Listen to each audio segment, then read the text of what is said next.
coming. Thank you for having Yeah, me. appreciate it. No, I really appreciate So this. you're from the UK, correct? Yeah. Okay. Tell me a little bit about your upbringing, like where you're from. Okay, so I was born in Manchester, England. My parents are both originally from Iran, so they're both Persian.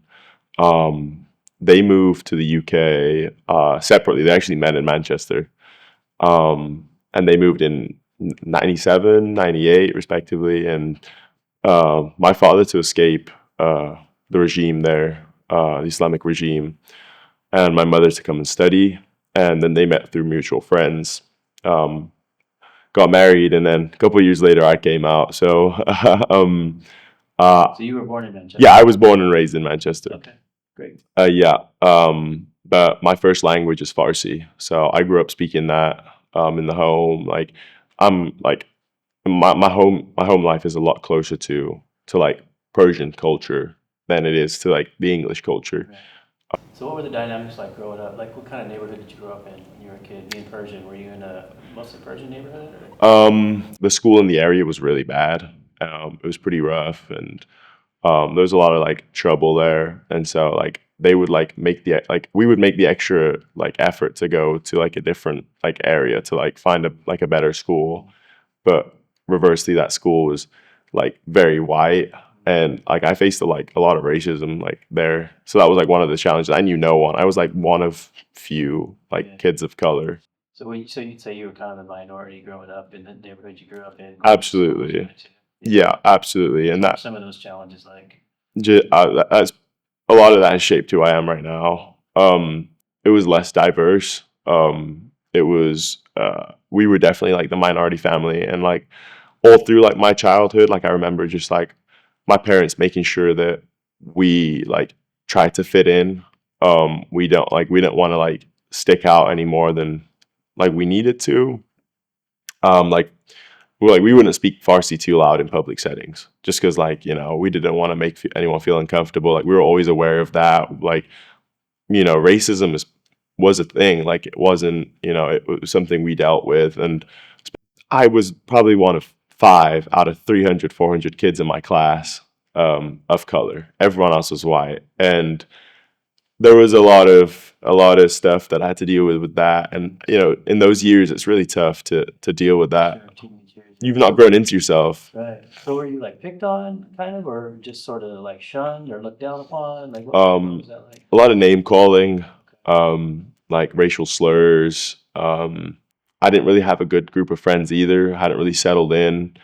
And so yeah, like I was really lost. I didn't really have much direction. The only thing I really had was basketball. I was outcasted a little bit. Like it was just everyone. Like there was this like popular group of people, and like the whole thing in England is being part of that popular group. And like you as you want like as kids do, they just want to be like friends with people. They want to fit in. Especially me. Like I just wanted to fit in, and it just felt impossible. Like no matter what I would do, I was just never part of them. I just could never be in that group or just be with them. Like I was always different. Yeah. So how did you manage to kind of cope through those times, through those years in high school? So luckily I was able to like kind of grow up a little bit. Like 13, 14, I started to like, basketball was becoming more of my identity. Um So you excelled at basketball. yeah, I was really good at basketball. Like everyone knew me and started knowing me in school as the basketball player. Okay. And that kind of like separates you from that, it's just, hey, this guy's just a basketball player, they don't see me as that like brown kid anymore, that Persian kid. Identity change there. 100%. Yeah. Absolutely. Okay. And that's really important to the story coming down the line too, is that a lot of my time and energy went into basketball. My dad did that intentionally because my dad knew that, like, he did it with my sister too. She went to public school in the UK, and she had very similar problems to challenges, but Really? basketball was always that thing that kind of separated us and just like gave us a blanket between that. Gave And it all notoriety. yeah, exactly. And then I started to grow up, and I found my group of friends. I wasn't too focused on, hey, like I want to be popular, I want to be known. As soon as I stopped caring, like I just was like, hey, I've got my friends. Like they're good. They're nice to me. They're kind. They look after me. We get along, and that's all that really mattered at that point. And how did the team how did they embrace you, or did they? Like, what was that like? The team dynamics, you coming in? So the basketball team. Yeah. So my dad was a basketball coach for Okay. reference. Okay. He was a basketball coach. He's a big basketball guy. I grew up playing soccer, football, and then when I was about 9 or 10, I went to one of his basketball games because he played in like a men's league, and I went along and I was just shooting on the side hoops. And one of his teammates, his son was my age, and he was like, "Why doesn't Matin come and play with my son? Like Matin's good. Like he's got a little bit of height. You know, he can shoot a little bit. I mean, your dad can play. I mean, sure, like you can be able to teach him." And I was like, "Yeah, why not?" Like I play soccer on these days, but these days actually like it worked for me, so it worked out, and I started going, and that's how the journey began really for basketball. I was like 9 or 10 years old, doing community leagues, and eventually after 1 or 2 years of playing, I started to excel in that community league, and I moved to one of the best clubs in the country in the UK. It's called Manchester Magic, and my sister played for them too. I played for them like many years growing up, and so like a city league. that's a national league team. So we would travel across the country to play games, and like that was like the highest level of club basketball in the UK. Cool. And they're really good. They've won many like national championships. And when I started playing for them, I think around 12, 13. So after a couple of years of playing just locally, I was able to grow out of that a little bit, and then just transfer to this team. And this is when I started getting good, kind of along those lines. People knew I played like nationally. So okay, you're in high school, you're playing for this national traveling team. Yeah. Playing across the country. And then what's next? What stage of life are you in then? Yeah, so I've pretty much been based in Manchester this whole point, this up until this point. And then when I was 15, for my last year of high school, year 11, I moved down to Reading and play there at the U16 level, U18, and like elite academy basketball league level too, which is like the highest league of like youth competition in the UK. I think I was 15 when I moved down. So And you moved down by yourself? yeah, Just to be part of the captain? yeah. So they offered me a place there. I went for a trial. They offered me a place. I was able to go there. They liked me, and so I was accepted to go and like be a student athlete at their shoot. And it was a much more like professional setup there. Whereas like I would commute like 20 minutes driving through the city to get to my club, like in Manchester. Here, like they had like a basketball house for all the student athletes, ranging from like as young as me. I was the youngest when I went there, to like 18, 19 year olds. So like 15 to 19. Now I'm living in a house it's a big house, with 10 or 11 other student athletes and two coaches. So 13 people, and it's like, it was more than just a house, like apartments almost. And so like I was in charge of everything. My parents live 3 hours away up north, and I'm 15 at this age, like very young, very, tender, very important years. I basically got thrown into the deep end. And it wasn't like my mom gave me a clinic on how to like make all these foods. I was like, had to figure it out. So I had to meal prep. I had to get myself to school. It wasn't too far of a commute. It wasn't 20 minutes driving. It was like a 5-10 minute cycle. So I would bike to school, go to school, do a full day of class. Most days practice before class. So there'd be one practice before class, do class, practice after class, and then maybe even another practice after that too. So some days I was doing 3 practices a day, full day of school. Coming home, had to feed myself, and so it was a really big transition. Yeah, it's a good time to grow up. Yeah, no, exactly. Like it was definitely difficult.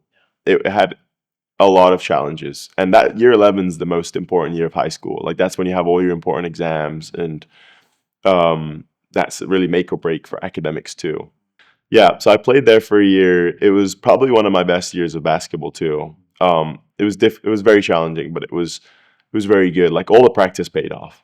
I became like more nationally recognized. I had a pretty good highlight tape, like game videos, because I was playing at my age, U16, and then playing up as well for the U18, and practicing with older guys all the time, and just in a very professional environment for basketball. So I managed to get good results on the court and off the court.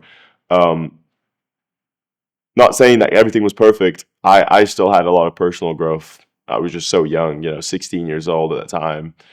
And so, what next from there? I played really well. So, my dad was wanting me to go out to America to find high school in America and play out in the States.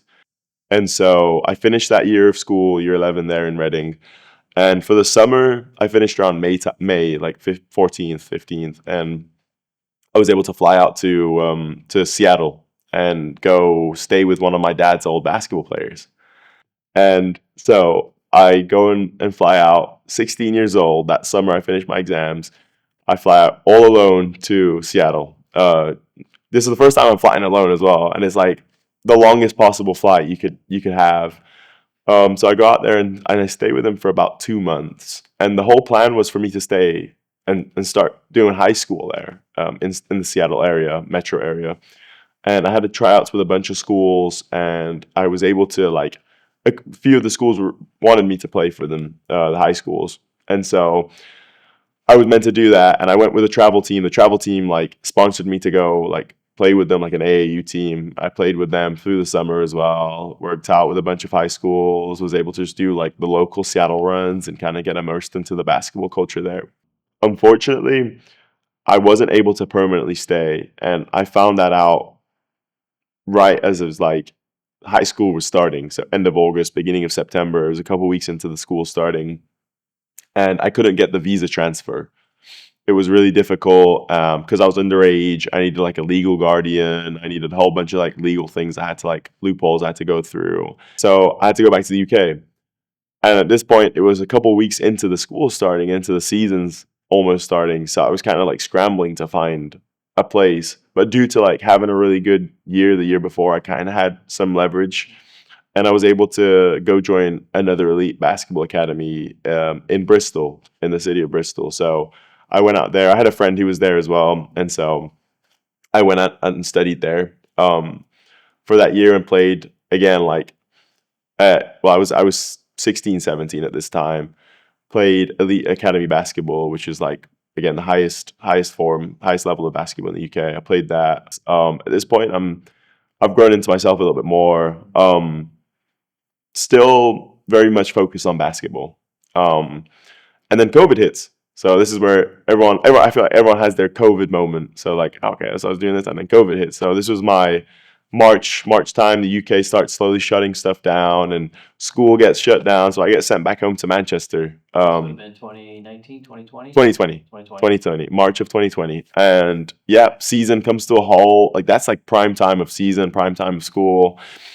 Is March time for us, and bang, I after a couple weeks, government shut down, and like go home. So I was like, okay. So I went up to Manchester, and everything in the UK was pretty much shut down. I know here in America it was a little bit different, but the UK was pretty strict on the rules. And I ended up staying home from about March through summer, and there was just a lot of uncertainty with COVID. Like I'm sure, obviously, everyone experienced it. Like you just didn't know when stuff was going to open back up, or what's going to happen, or are we going to live like this forever? And so um, we were like analyzing it basketball wise. Like there was no signs of like the season or the league like reopening, and it was like getting pretty late in the summer at this point. I'd been home for since March for about 4 or 5 months, not being able to practice like I would. Like no courts were open, no gyms were open, so it was just like very like um just basic home workouts and trying to do as much as I can in the local park or going on runs, trying to stay fit and in shape and sharp still, while doing online studies as well for my school back in Bristol. And then, yeah, and it's midsummer, and one of my dad's like coaching friends, who had an academy, who still has an academy in Spain, calls him, and he's talking to him like they're catching up. And my dad's complaining about the state of basketball right now in the UK. Like no courts are still open, and it's been 6 months since the shutdown. It's like all August time, late July, August, and we're like we don't know where he's gonna be next year, what he's gonna do, and he was like, well, why don't you send him out to Spain? Come play here in my academy. The Spanish government have given us a lot of more power and autonomy over our basketball facilities because we're we're a tight campus. We're starting practices now. And he's like, let me see his video game tape, and he analyzes my game tape, my highlights and stuff. And he offers me a spot to go out there. And so I see myself with a month turnaround from like not knowing what I'm gonna do to be like, hey, I'm like moving across the continent to Spain, and not just mainland Spain, to the Canary Islands. So it's like even further away. It's closer to Africa than it is to the rest of Europe. Like it's like an hour away from Morocco. Like it's right off the coast of Morocco. Flying to Morocco, it's very close. Someplace warmer than the UK. A lot different. Yes, a lot different. It was definitely a nice change than the grey skies of Manchester. Manchester's known for its rain, so Yeah, a I've lot been to nicer. Manchester several times. I Really? actually enjoy the city. I do. Wow. Yeah. I mean, it's biased, but it's my favorite city. It's my favorite city in the UK. Yeah. Next time you're there, you've got to tell me. Okay. Okay, I'll give you all the spots. I'll give you all the spots. So you're in the Canary Islands. Yeah. So I moved out there for now. This would be my senior year of high school. At this point, because I did my junior year in Bristol, senior year now in the Canary Islands, at an elite basketball academy. They're one European known, and they're known for sending players to America, and that was always my dream. My dream this whole time playing basketball was to come to America and play basketball in the best basketballing nation in the world, obviously. And so that was my aspirations, and this move was another good step towards that. So now I've had the experience of living away from home in the UK. Let's transfer those skills to living away in Europe, somewhere in a different country. And so, end of August, beginning of September, I moved out to the Canary Islands, and man, it was a big change. It was nothing like I'd ever experienced up until this point, and I'm about 17, 18 years old now. And so, for 10 years of playing basketball, this is just another level. Trainings 4 times a day, morning shooting.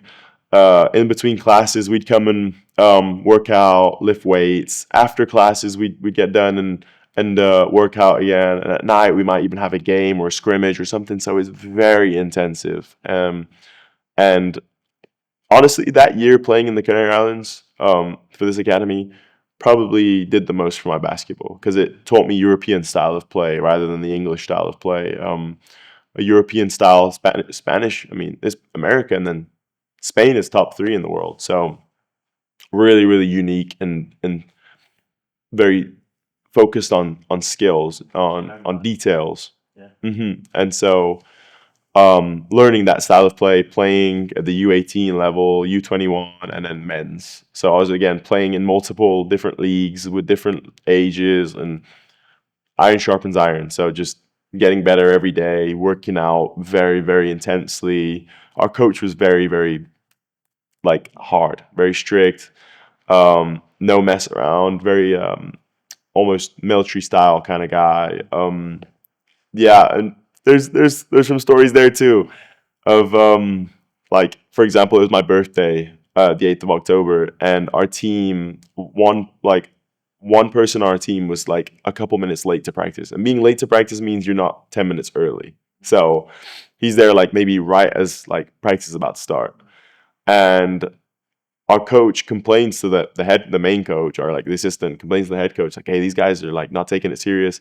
He cancels practice. Head coach finds out about this, sits us all down, and he's like, yeah, you guys, like, I know you guys haven't been living good in the dorms. You've not been taking it serious. Bear in mind, we're all taking it very serious. So it's kind of like just pounding us down even more, just psychologically. And he's like, give me all your phones, no devices, no nothing. And it was, I think, the day or 2 days before my birthday. And so I had no means of communication. And also the other thing is, we lived in there was 2 residence houses. There was like the kids' residence house and like the U18 players like residence house, which was like a 10-minute drive. And the Canary Islands is really steep mounts, it's very mountainous. And the driver who normally takes us, like the adult who lived there and would take us to practice, in like the minivan, one of the other punishments was he wasn't taking us to practice. So we had to make this like 3 or 4 mile walk to practice for like the whole week. That we had no phones, we had no cellular connection to the outside world. My parents were like confused, like what's going on. Like it was literally like nothing. And I was able to like message them very briefly. Like had to go into the bathroom with my friend's iPad to like text them, like log into my Instagram or something. I don't even remember how I did it, but log in and like, oh, Dad, this has happened. I don't have my phone. I think we're gonna get it back here in the next few days. It's been like 3 days already. Okay, and they're like, "Are you okay?" I'm like, "Yes, I'm fine. I will text you as soon as I can." And so they're like, "Okay, he's fine." They're just getting punished. So yeah, like a bunch of stories from that. Oh yeah, So it's fair to say that basketball was pretty much your life. exactly, Consumed your absolutely, part of your life. 100%. Okay. So let's fast forward a little bit and tell me how you got to JVU. Okay, How did that? What was that process like? How did you even hear about JVU? so I was out in the UK. I moved back from Spain. I played. I went back kind of full circle to Manchester Magic, and like that was like a gap year for me before I started university and application processes. And I played men's for the club that I'd I grown up in. I played as a youngster, and so I came back and I played professionally for the men's team. And so it was a really nice full circle moment. And I was like, I was doing some like tying up my studies too, like finishing the year off like with studies and getting like my transcripts in order because I was like preparing for this transition to America because that was always the plan growing up to come to America to play basketball at the collegiate level. And so I'm playing men's, able to get like play pretty well again, like get some good highlights and good tape. And my dad had one of his former players was now an agent, a basketball agent, and he knew a guy in America who's called Brandon Goebel, and he like helps people, helps like talented like European kids, like African kids, like from all like just internationals, to go to America. And like so he scheduled a call. He was like my dad's old player was like the middleman between me and Brandon, and he connects me out to him. We have a phone call, me and my dad and him. Tell him my story, just tell him everything. Explain how like I want to come to America and play. I just want to be there and like get my foot in the door and work hard and work my way up, whatever's needed. He's like, okay, okay. I send him some highlight tape and video of me playing basketball, like game tape.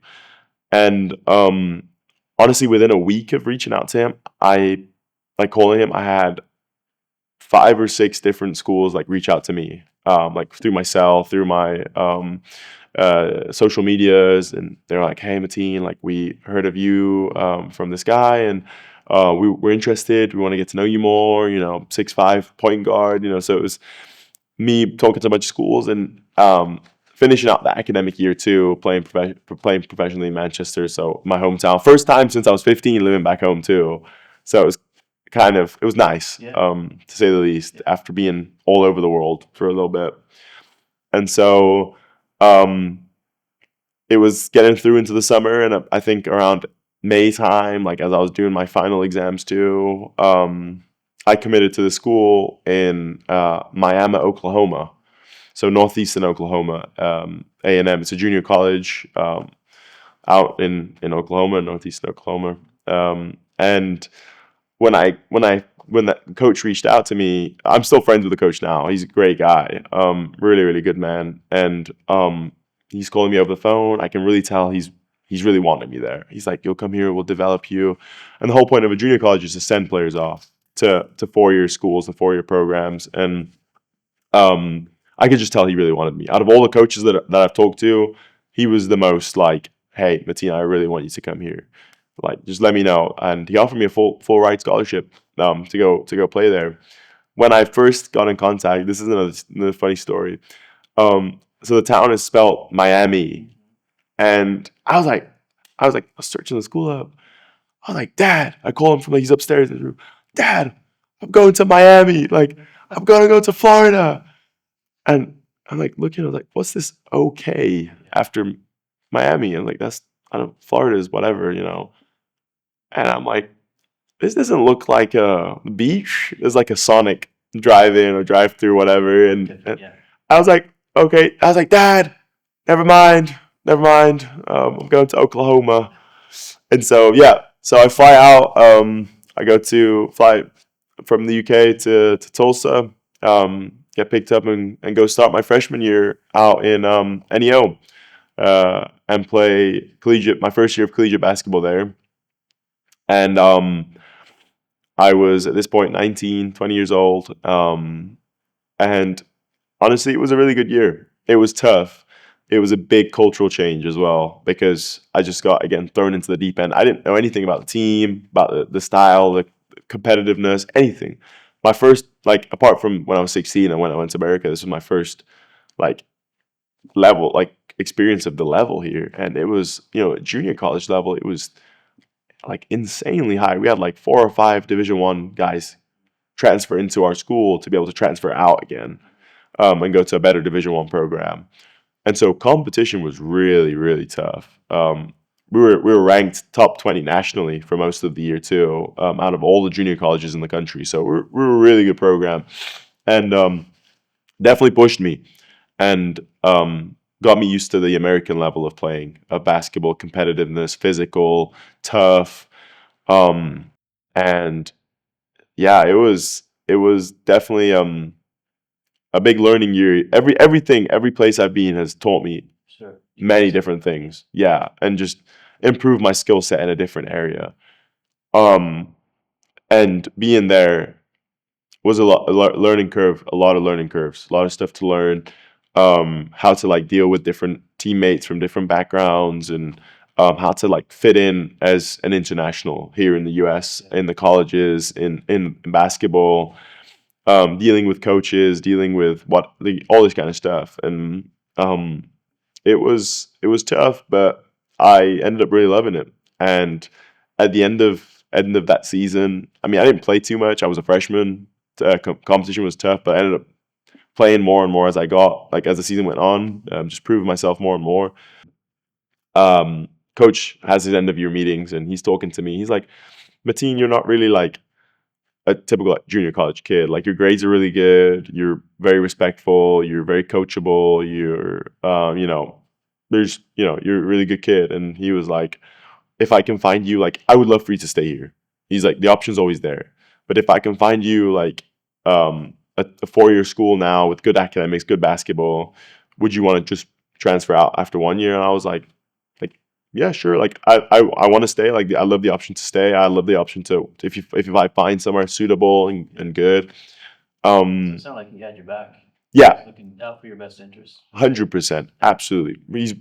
I'm still friends with him and the assistant to this day. Very very good people. The reason I'm here. So I am always thankful to him for that 100%. So yeah, he reached out to a couple of schools, and I'm just practicing still with the team. And he reaches out to John Brown coach here, and I was able to get connected with him and come down to JBU for a workout.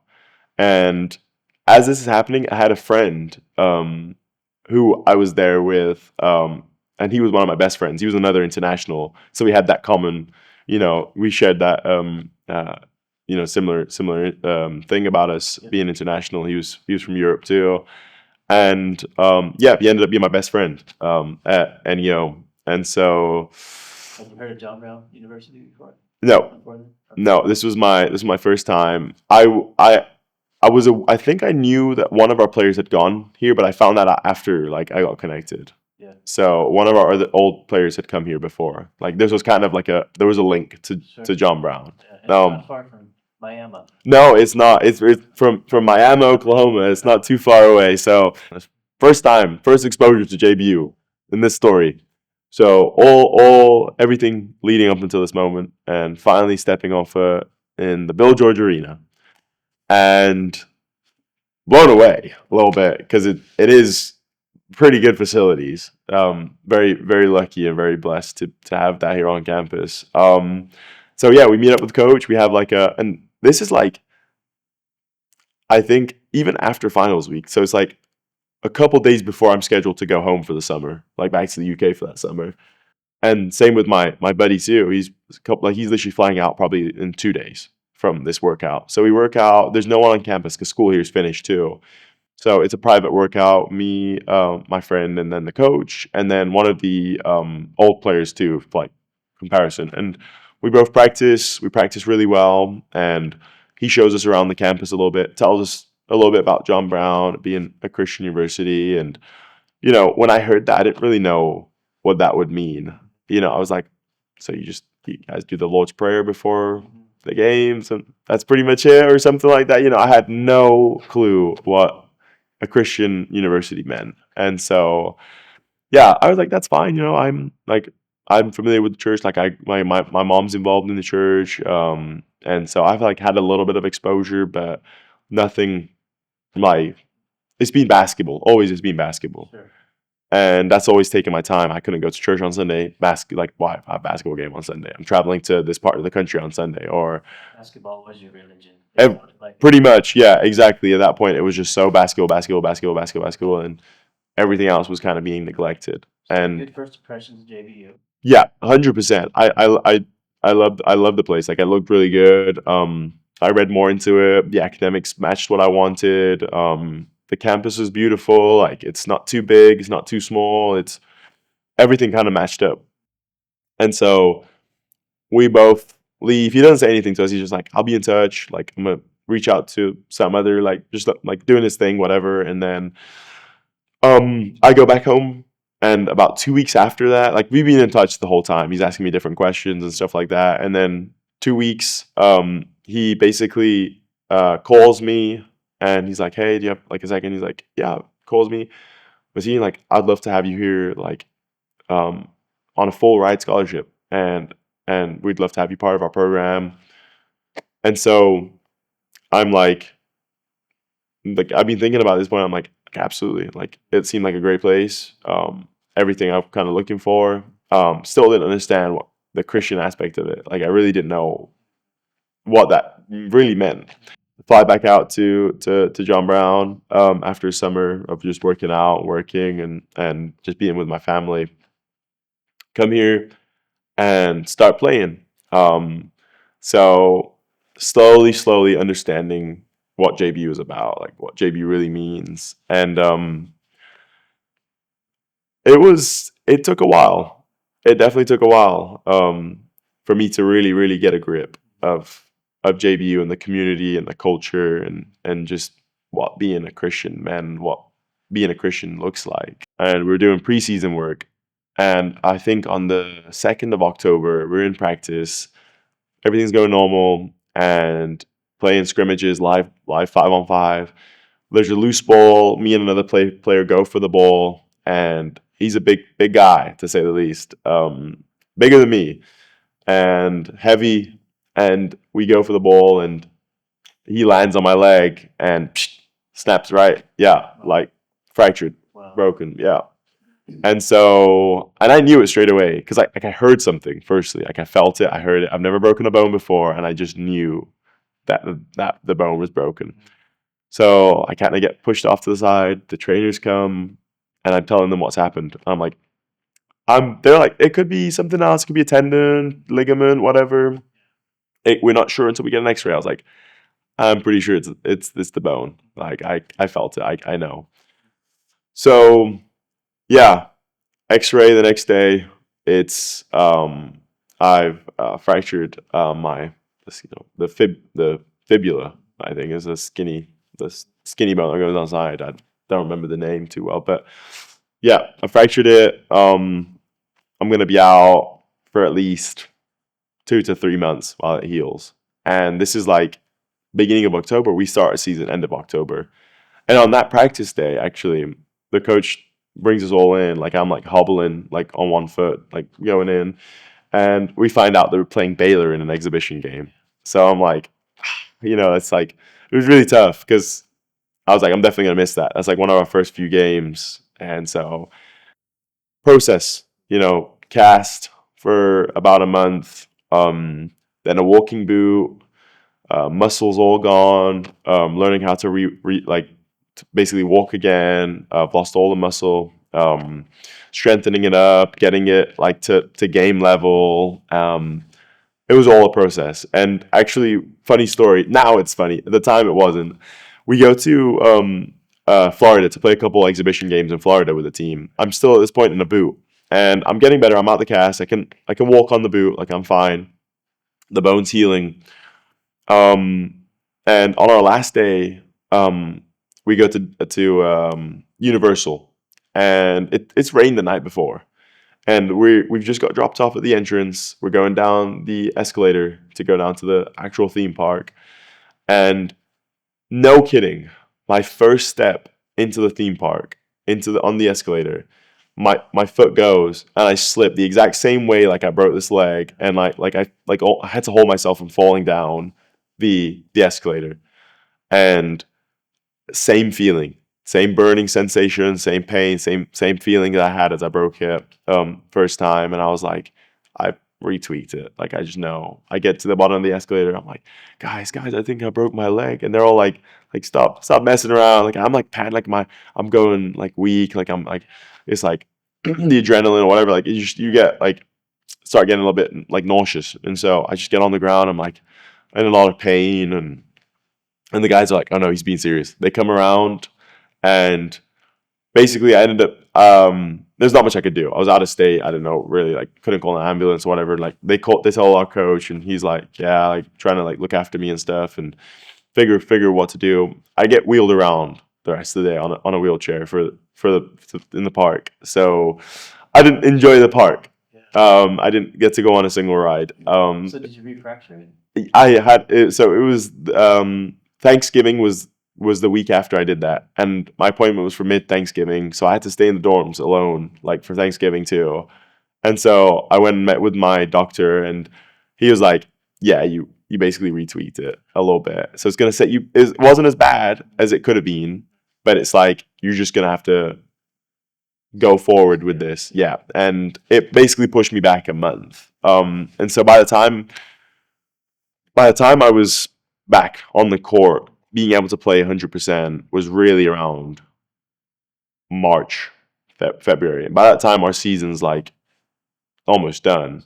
So there was no point in me coming back and playing like for a couple games, like maintain eligibility, redshirt, injury redshirt. So I couldn't play.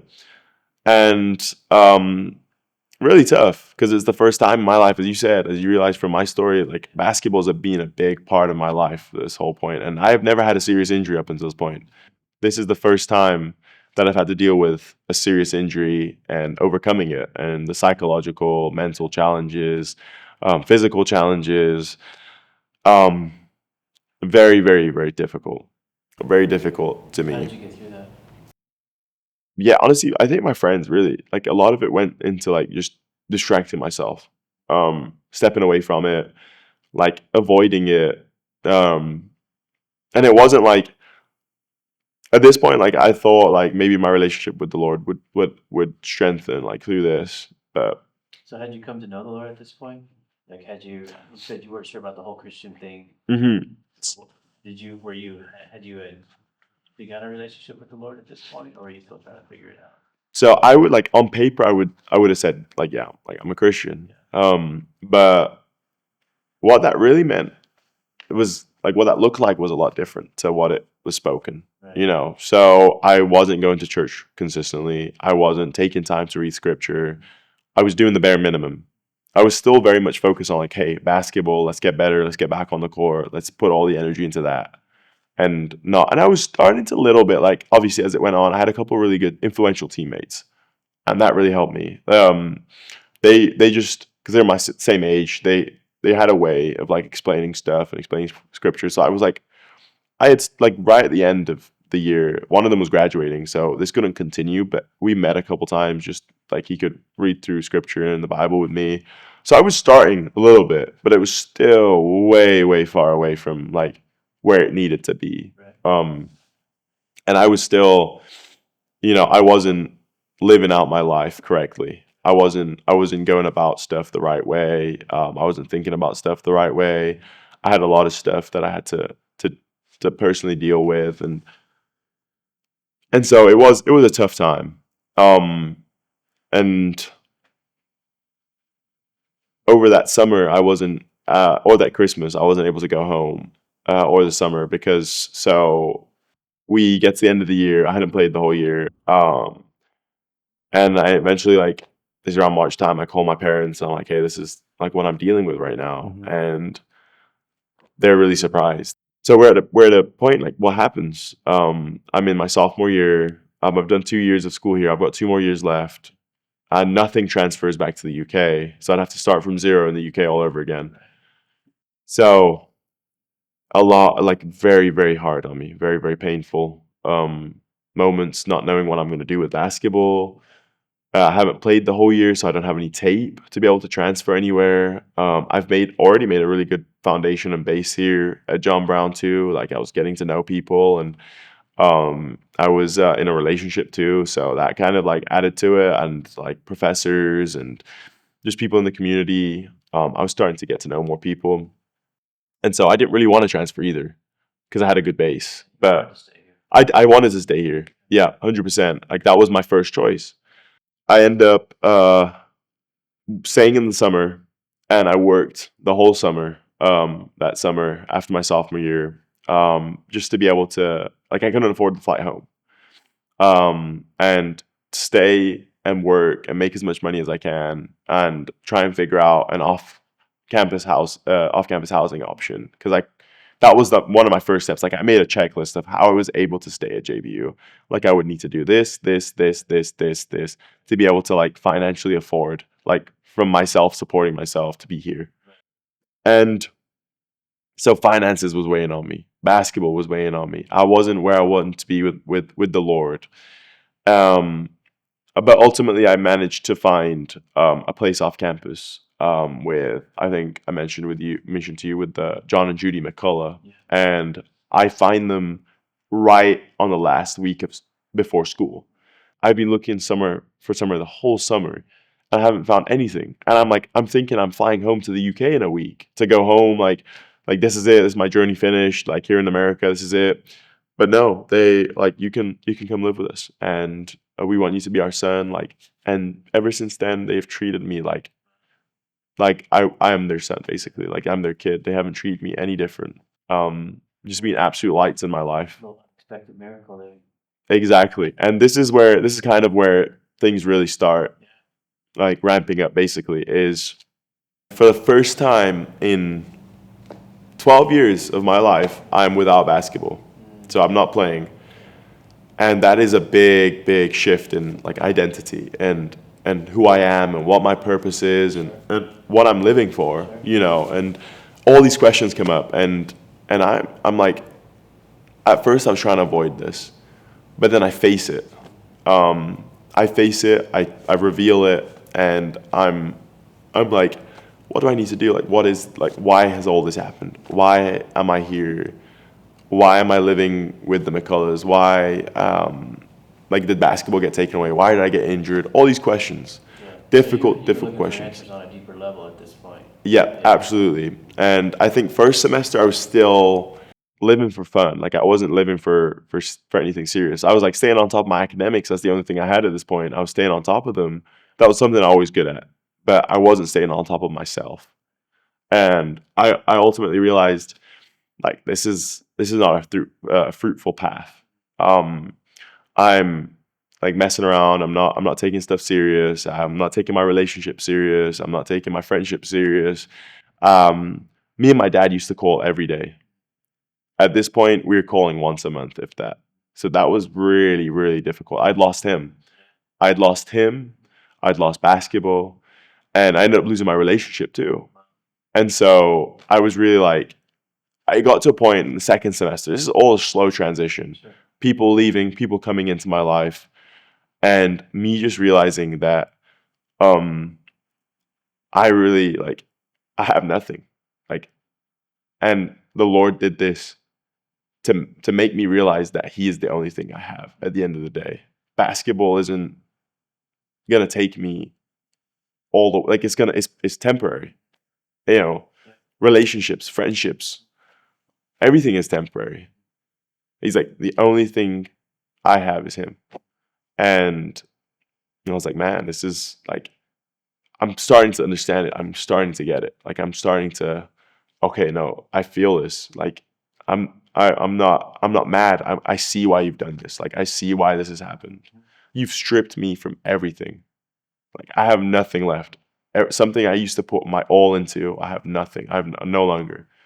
My dad, that was really painful. Like, not being able to like have that same relationship as we've always shared. Not being able to call every day because I was ashamed. I felt like I'd done something wrong. Yeah, I've let them down. I was ashamed to call him. I was ashamed to talk to him, to face him.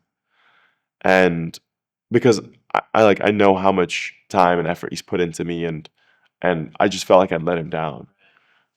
I have this like realization after this one point, something really bad happens. Almost happened to me and happened to a friend. And it made me realize that, hey, like, if I continue like down this path, I'm either gonna go back to the UK, or I'm gonna like end up dying. Like, something really bad could happen to me. Like this is Serious. serious, very, very serious. Like, and I was like, Matin, you need to wake up. Like, this is not gonna lead you anywhere. So I start stripping away. I start rebuilding, repiecing myself because I'd fallen apart, and now I'm like deconstruct to reconstruct. I'm reconstructing myself, and I'm putting my focuses back into my studies. My studies were falling. This was like also I was like, no, Matin, or your grades have always stayed good. Let me pick that up first. Pick my grades up. It's like, okay, how am I gonna manage my friendships? Like, these friendships aren't leading me to good places. I'm gonna strip back, stand back a bit from them. I ended up meeting someone who also really helped me too. I realized I want like a good relationship, a good healthy relationship, and I was like, if I want to have a good relationship, I have to like, how can I be the person that someone wants to be with if I'm not even wanting to be with myself? Sure. I had to first figure that out, and so slowly, I started to cut out bad habits and to put that time into other things.